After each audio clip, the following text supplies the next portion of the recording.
In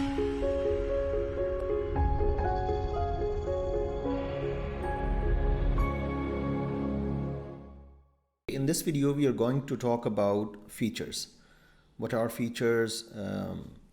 Basically, knowing about features is fruitful because almost in any machine learning algorithms, you'll be dealing with the terms like feature extraction, feature transformation, feature engineering, feature scaling, and a lot of terms like these. So it is always good to know what do we mean by features, because these are basically the driving force for any machine learning algorithm. So let me define features by giving you an example so that we get a very clear look and feel what do we mean by features. So let me, for example, give you a scenario, just a synthetic scenario. Let's say that a doctor just described, some doctor just described that a particular patient may have disease of type A, may have disease of type B, and maybe the patient has disease of type C. Let's say these are different kind of diseases. Disease of type A, disease of type B, disease of type C, or D means let's say no disease from all of the above, so disease free. Let's say D is that category. And then the doctor just suggests that to know what disease a patient have or whether the patient is disease free, there are following attributes or features we need to know. For example, let's say the doctor just says we need to know the weight of a person who might have one of these disease.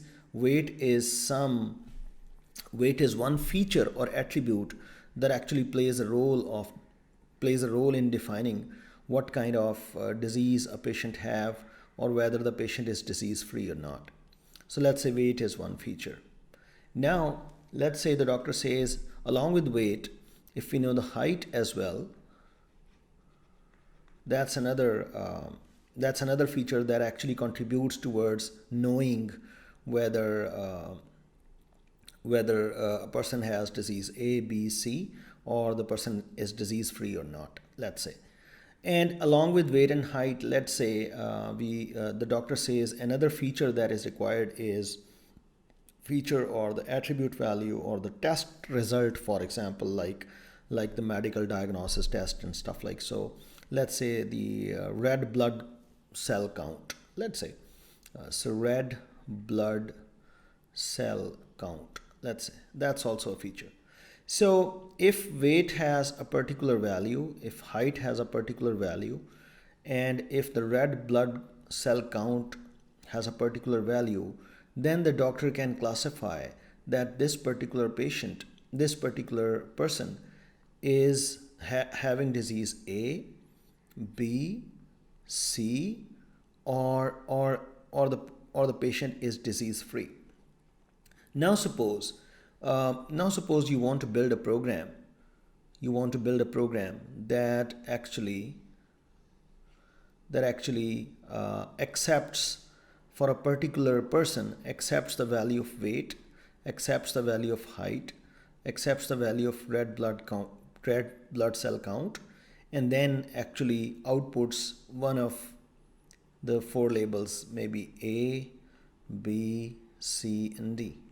We want to, let's say, build a program. Obviously, that's a classification problem, but just to give you a look and feel, what are the features?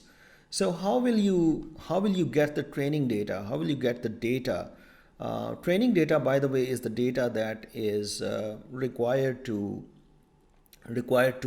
build a program that actually learns from data. So the data that is used for learning of the computer, of any machine, is called the training data. So we need a lot of training data to build a program, to actually train a program. So how can we go and collect the data? One way might be that we get a lot of samples. We request a lot of persons or patients from different locations maybe, and ask them and let's say we have a weight machine. We have a weight machine that actually tells us the weight value. Let's say we have a height scale that tells us the height value, and let's say we have another machine that tells us the red blood cell count. Now, let's say we pick a sample person, we request a sample person and ask the sample person to please stand on this weight machine. Once the person stands on the weight machine, we record its weight value, and that weight value, let's say in certain units, let's say 60. Then we ask the person to please go in this machine, and we record the height value. Height value, let's say is 5.6, let's say. And then we ask the person to go into this machine, or maybe we sample the blood of that person, and then we apply some diagnosis to actually extract this feature. And let's say this value is 220 units, whatever the units are, let's say. Then we request another person and ask the other person to go through this process again. Now we have this record, and maybe we have another record, this record, and another person may have weight 57, height maybe 5.9, and the red blood cell count maybe 183. So we collect a lot of data. While we are collecting data, we also have our friend doctor with us, and we are asking our doctor, please tell us whether this particular person has disease A, B, C, or is the person disease free. And at that particular time, at the recording time, the doctor just say, oh, this person has disease A, because these values, they represent disease A. These values, they represent disease B, and so on. So at the end of the day, we will be having one Excel file that might have 4 columns, where the first column represents the weight, the second column represents the height, the third column represents, let's say, the red blood cell count, and the last column represents the class label, whether the disease label, what kind of disease the person have, or is the person disease free or not. So that might be a category label. Okay. Now we have a lot of records. For example, the record containing 60, 5.6, 220, and the category might be A. Then we may have another record corresponding to another sample or another person, and that is, let's say, 57, 5.9, and maybe 183, and the disease type is B. Then we may have another record, maybe we have another record, and that is called a data set. That's how we basically build a data set. But notice one thing, this weight is a feature that actually is playing a role, that is actually contributing towards the prediction of the category. Height is also a feature. Red blood cell count is also a feature. For the same feature, different people have different values for those features. For example, the very first person has weight feature as 60. The second person has weight feature as 57, and so on. So these are the features that actually define, that actually the categories or the target labels in particularly in supervised learning, the category labels are they are dependent upon. So these are so the features really are the properties or characteristics, for example, that define the object, that are useful to categorize the object. Take for example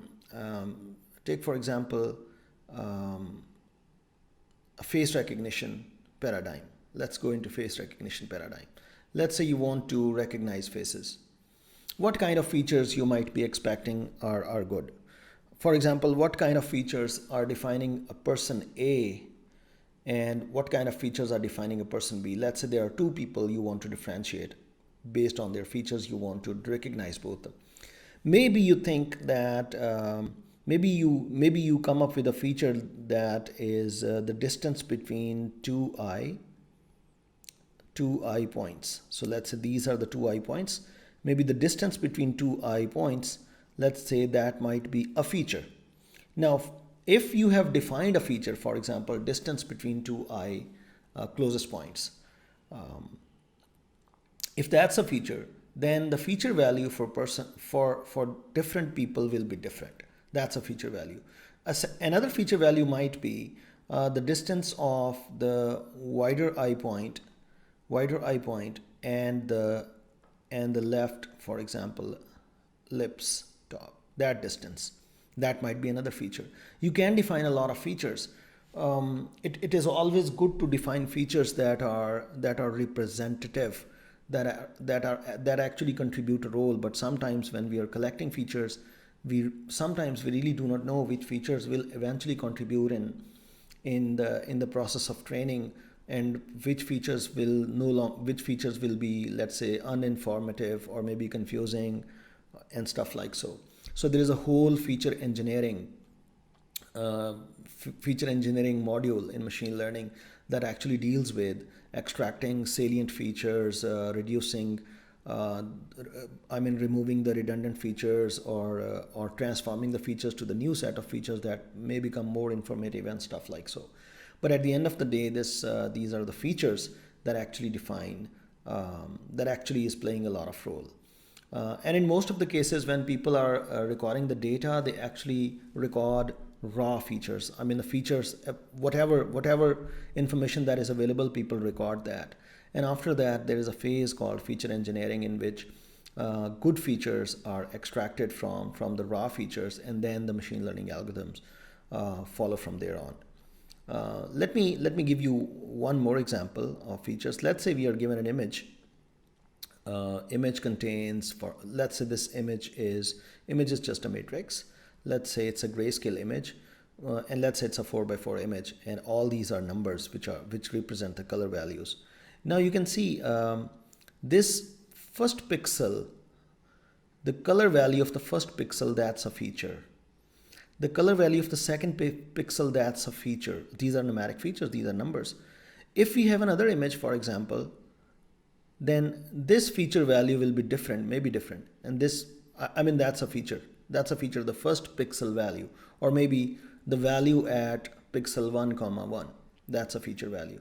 So here, for example, if this is a 4x4 image, we actually have 16 raw features that we collected. Maybe we want to extract smaller amount of or more representative amount of features from here on, but that's what the features are. So in this particular video, I talked about features, and I also briefly talk about just an example how to collect the sample data and what kind of features while collecting the data should be focused on.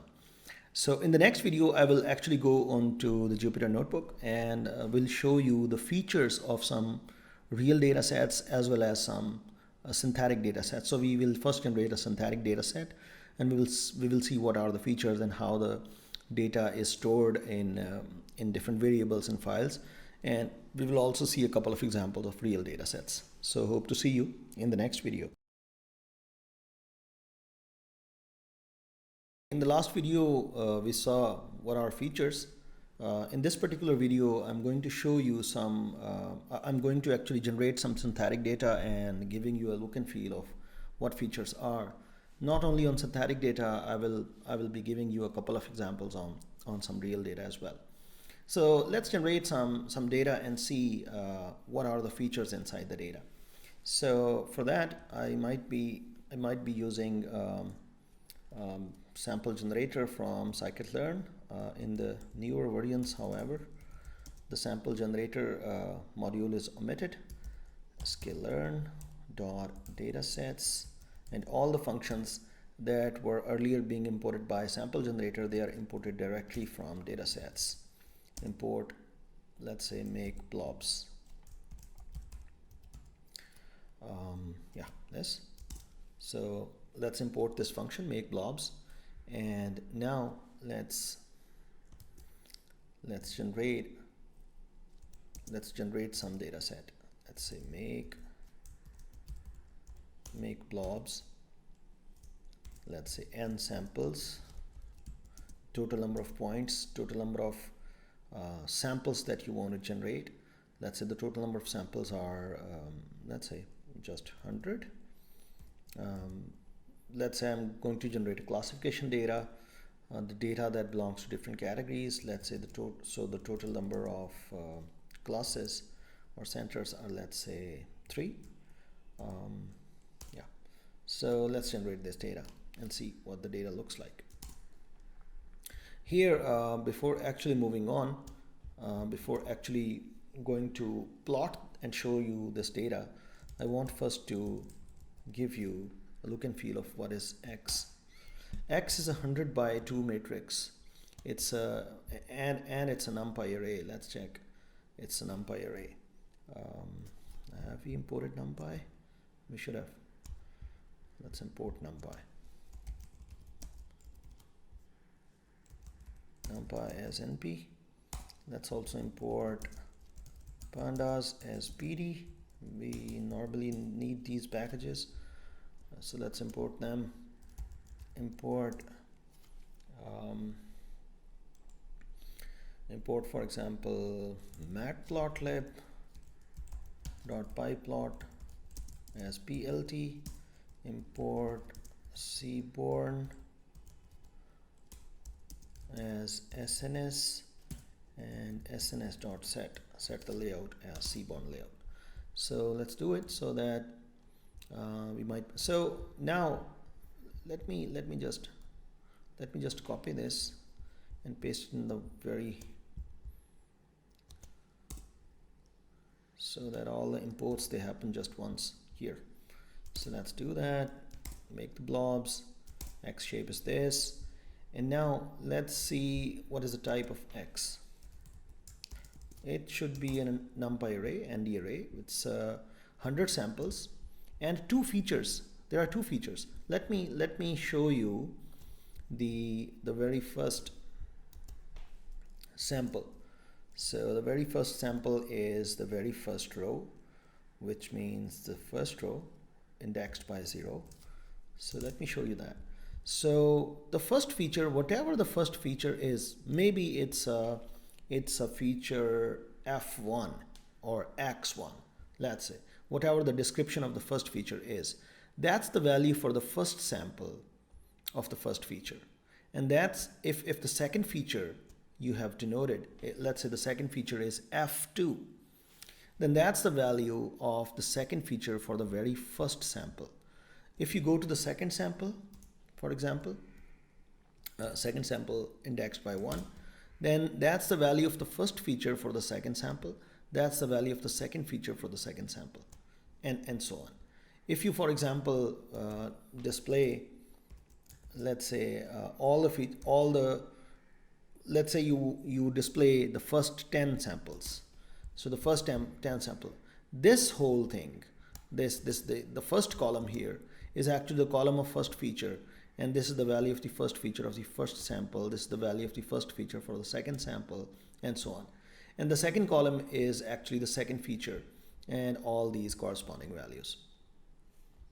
Further, if we look on this Y, these are actually the category labels that may be reported as a separate variable. Here we have generated the data synthetically, so we just made it as another variable.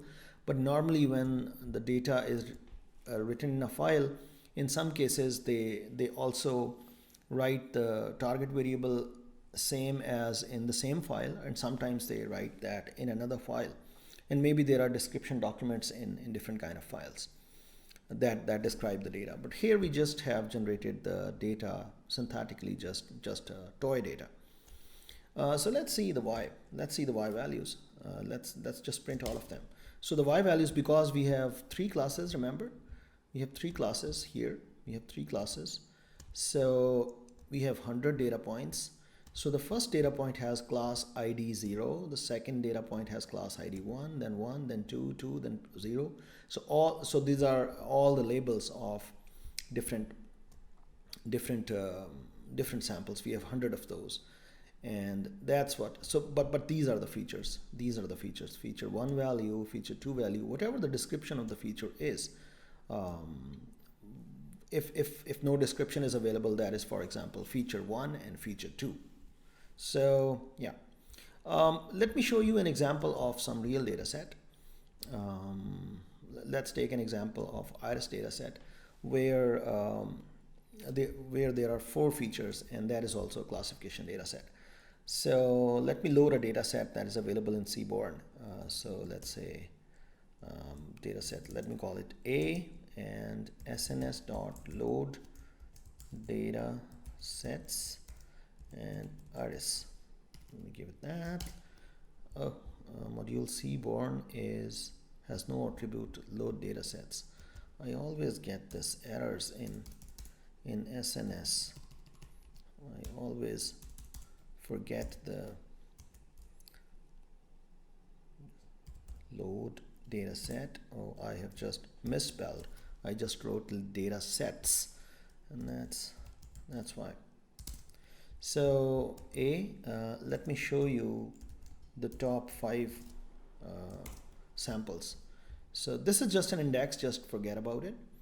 That's the sepal length, that's feature 1, sepal length, that's a description. If description is not available, that is just feature 1, whatever that feature is. But that's feature 1, sepal length. That's feature 2, sepal width. That's feature 3, petal length. And that's feature 4, petal width. And that's the class label. And this is the very first row, basically, is the first record or the first sample. So for the very first sample, the sepal length is 5.1, the sepal width is 3.5, the petal length is 1.4, the petal width is 0.2, and the category of that sample is setosa. Similarly, we can have, for another sample, the sepal length, again, the same feature value. The value is 4.9 for another sample, and the value is 3.0 for feature 2. The value is 1.4 for feature 3, and the class is again setosa. There are several classes, basically. There are 3 classes in this data set, setosa, and virginica, and one other. So let me, for example, if I see tail, then yeah, so these are the same feature values. So the feature is sepal length. The values are different among different samples for a category virginica. We also have another class inside. Actually, the data is that's I guess the 150 samples in this data. Let me just check. So there are 150 samples in the data, 4 features, and the very last value, very last column is not a feature, that's a class category label. So actually 4 features and 150 samples. So if I, for example, check,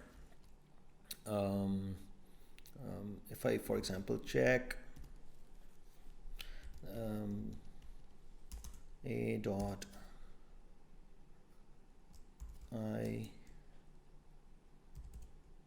I locate, index locate.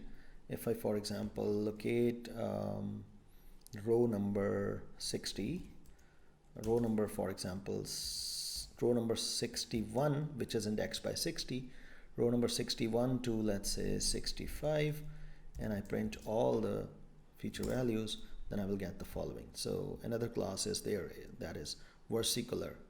So yeah, so versicolor, setosa, and virginica, 150 samples in total. The first 50 samples belongs to setosa. This next 50 samples belong to this versicolor, and then we have this virginica.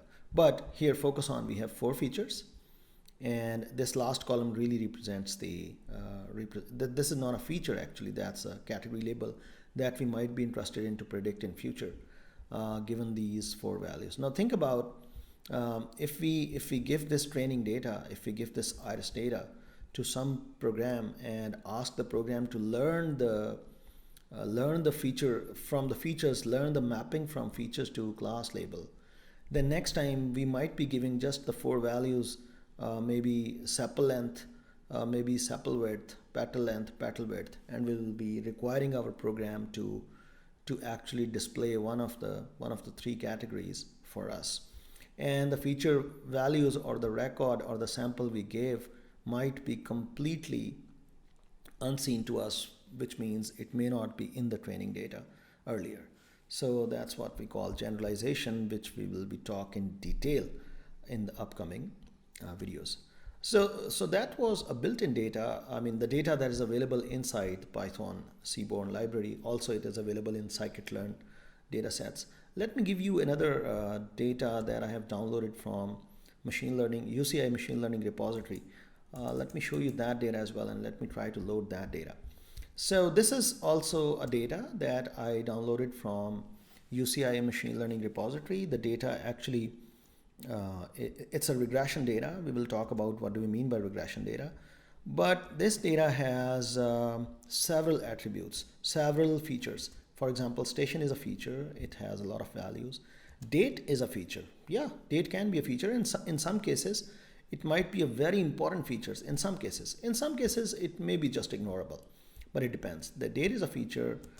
Present temperature maximum is a feature. So basically, this data set aims to predict the temperature for the next day, given a lot of features for the given day. So for the given day, that's the date, that's a present temperature, that's a present minimum temperature for this particular day, that's the LDAPS minimum, that's the LDAPS maximum, whatever that means. I mean, maybe it's good for data scientists to know what these feature descriptions are, but guess what? I mean, without knowing what the description is, because we are going to learn from values, it's perfectly okay. I might be thinking like it's a fifth feature value. I need not to know what LDAPS underscore RH max really means. It's a 1, 2, 3, 4, 5. It's a sixth feature for me. It's a seventh feature for me. It's an eighth feature for me, whatever that represents. And we have a lot of features here, and these are basically the next temperature maximum and the next temperature minimum is actually the two targets that we are interested in prediction. So these are our targets. Here the targets are continuous. That's why it is regression data, which we'll deal later. I will explain what regression is, but here these are the targets that we are interested in. And here you see another difference. There are two targets rather than one. We want to predict two values rather than just one, and based on all these features that are available. So let me load this data in Jupyter Notebook. What is the file path? That's the path of the file. So let me just copy the path. This Control C, and then maybe here. So let me load the data. Let's say b pd.read csv, and this R is just used to treat the string literal as a raw string, because in Python this backslash also is used for escape sequence, and this R actually restrict the interpreter to basically use this backslash as an escape sequence. So just use it as raw. So we loaded the data. P is loaded. Now let's print p.head. Let's print the top 5 of those. Oh yeah, so the data is here. Now that's the data. It has 25 columns. All these feature the values, but just top of those. And this is just index generated by pandas. Further, we can see the shape of P just to check how many records are there. So there are basically 7,752 records, samples total, with 25 columns. The first 23 columns are features. The last 2 columns are the targets we are interested in. So I guess with this detailed introduction, you might be comfortable with what do we mean by features. And later on we will see how we will actually be able to write functions or mappings from features to targets. And in clustering, for example, where there is no target, how can we actually use these features in grouping different kind of objects together. So in the next video, I'll be talking about regression, just introducing regression, what regression means, and then we will talk about classification and clustering. So hope to see you in the next video.